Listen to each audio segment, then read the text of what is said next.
আসসালামু আলাইকুম। আমরা এই ক্লাসে দেখবো দুইয়ের পরিপূরক কিভাবে করতে হয়। তো দুইয়ের পরিপূরকের এখানে কিছু বেসিক কথাবার্তা আছে, সংজ্ঞা আছে, কিভাবে করতে হয় সেটা আছে, এবং দুইয়ের পরিপূরকের সুবিধা। আমরা সংজ্ঞাটা পরে বললে একটু ইজি হবে।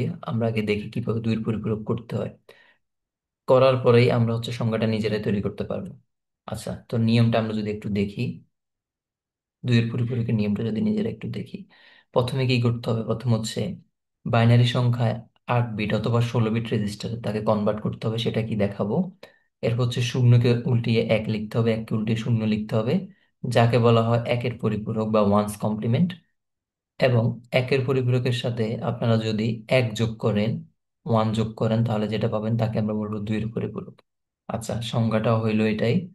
আমরা এখন করি প্রথম রুলস অনুযায়ী। ধরেন আমরা কি করতে চাচ্ছি, সাপোজ আমরা 28, এটা আপনার ডেসিমেলে আছে, এটা দুইয়ের পরিপূরক বের করব।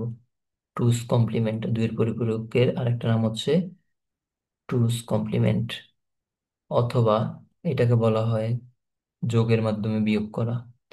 আচ্ছা, আমরা যদি টুস কমপ্লিমেন্ট বা যোগের মাধ্যমে পার্থক্য নির্ণয় করা, এগুলোকে বলা হয় দুইয়ের পরিপূরক আর কি। পরীক্ষা যেভাবে আসুক, দুইয়ের পরিপূরক এটাই হবে, টুস কমপ্লিমেন্ট, দুইয়ের পরিপূরক, যোগের মাধ্যমে পার্থক্য, কিংবা যোগের মাধ্যমে বিয়োগ, যাই বলুক না কেন সেটা দুইয়ের পরিপূরক। তো আমরা এখানে দুইয়ের পরিপূরক করার নিয়মটা দেখি। যদি 28 আছে ডেসিমেলে, সেটাকে আমরা কি করব, দুইয়ের পরিপূরক করব। খেয়াল করেন, প্রথমে কি করতে হবে, নিয়ম অনুযায়ী বলছে বাইনারি সংখ্যা 8 বিটে অথবা 16 বিটে নিতে হবে। আচ্ছা, 8 বিটে বা 16 বিটে কিভাবে নেয় দেখাচ্ছি। প্রথমে বাইনারিতে নিতে হবে, যে সংখ্যা পদ্ধতিতে থাকুক তাকে আমরা বাইনারিতে নিয়ে যাব। এটা ডেসিমেলে আছে, তাহলে আমরা ডেসিমেল থেকে তাকে বাইনারিতে নিতে হলে কি করতে হবে, আগের ক্লাসগুলো দেখাইছি, বেস দিয়ে ভাগ করব। এখানে 14 বার যাবে, হাতে কিছু থাকবে না। তারপর আবার 2 দিয়ে যাবে ভাগ, 7 বার। ভাগফল 7, হাতে কিছু থাকবে না।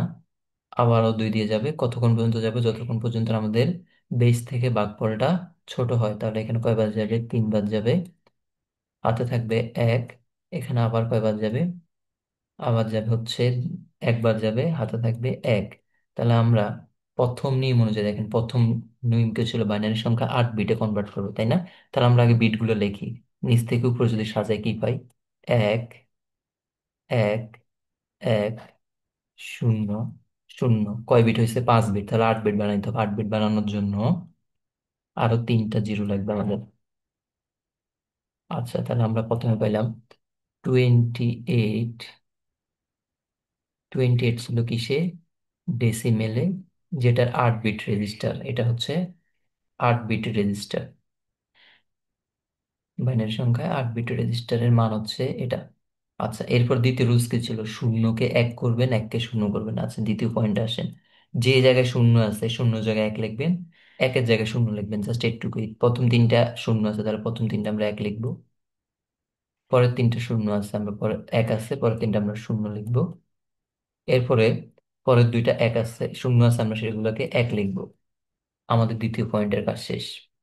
তৃতীয় পয়েন্টের কাজ কি, একের পরিপূরকের সাথে এক যোগ করলে পাওয়া যায় দুইয়ের পরিপূরক। এটা একের পরিপূরক, শূন্যকে এক, এককে শূন্য করলে যেটা পাই সেটাকে বলা হয় ওয়ান্স কমপ্লিমেন্ট বা একের পরিপূরক।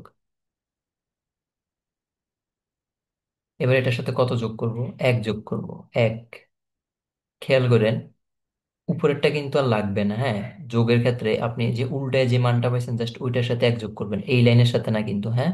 এই লাইনের সাথে না, এই লাইনের সাথে, এই যেটার সাথে। তাহলে দেখেন, একে একে করলে বাইনারি যোগ দেখাইছে আপনাদেরকে, একে একে করলে হয় 10, 10-এর বসে শূন্য, হাতে থাকে এক। এক আবার এই জায়গায় যোগ হইলে কত হবে এটার সাথে, একে একে 10, 10-এর শূন্য, হাতে আছে এক।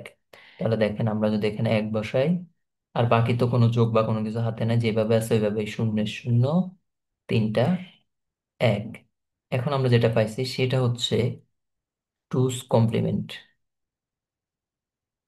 এটা টুস কমপ্লিমেন্ট।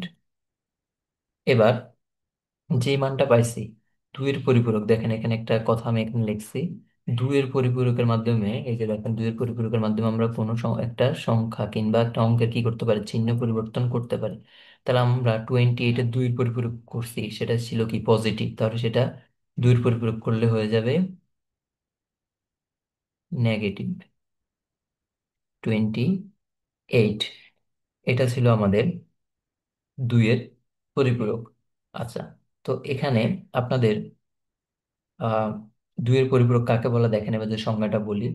দুইয়ের পরিপূরক হচ্ছে বাইনারি সংখ্যা শূন্যকে এক এবং এককে শূন্য করলে, যে দেখেন আমরা শূন্যকে এক করছি, এককে শূন্য করছি, তার সাথে যদি এক যোগ করি, যে এক যোগ করছি, যেটা পাইছি তাকে বলা হয় দুইয়ের পরিপূরক। সংজ্ঞাটা পাইলেন, কিভাবে করতে হয় সেটাও পাইলেন। এবার দুইয়ের পরিপূরকের সুবিধা কি, আপনি বিয়োগের কাজটা যোগের মাধ্যমে করতে পারবেন। এতে হচ্ছে আপনার সার্কিটের জটিলতা কমে যাবে।